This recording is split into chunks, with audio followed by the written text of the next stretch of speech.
Avec ce schéma, nous allons voir différentes manières avec lesquelles la fonction de la protéine APC peut être diminuée ou perdue, ce qui peut provoquer des cancers, et notamment c'est le cas pour les cellules tumorales du côlon. Alors APC est une protéine qui est présente dans un complexe qui phosphoryle la bêta-caténine, ce qui aboutit à son ubiquitinylation et à sa dégradation. Si cela ne se fait pas, il y a une surexpression de bêta-caténine et cela peut activer un certain nombre de gènes cibles qui peuvent participer à la tumorigénèse.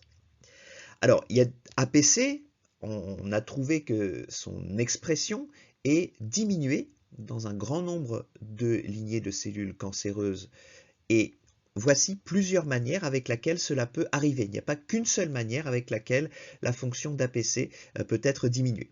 D'abord, il peut y avoir des mutations directement dans la séquence codante d'APC. C'est ce qui est montré ici. On a retrouvé par exemple une mutation qui aboutit à un codon stop et cela provoque la production d'une protéine APC qui est tronquée et donc qui n'est pas ou peu fonctionnelle.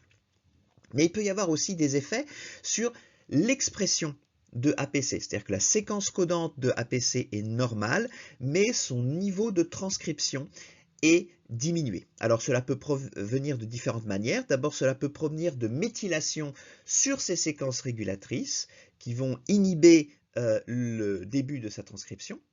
Ou alors cela peut provenir de la surexpression de protéines et de facteurs de transcription qui inhibent l'expression de APC, donc EZH2 et YY1.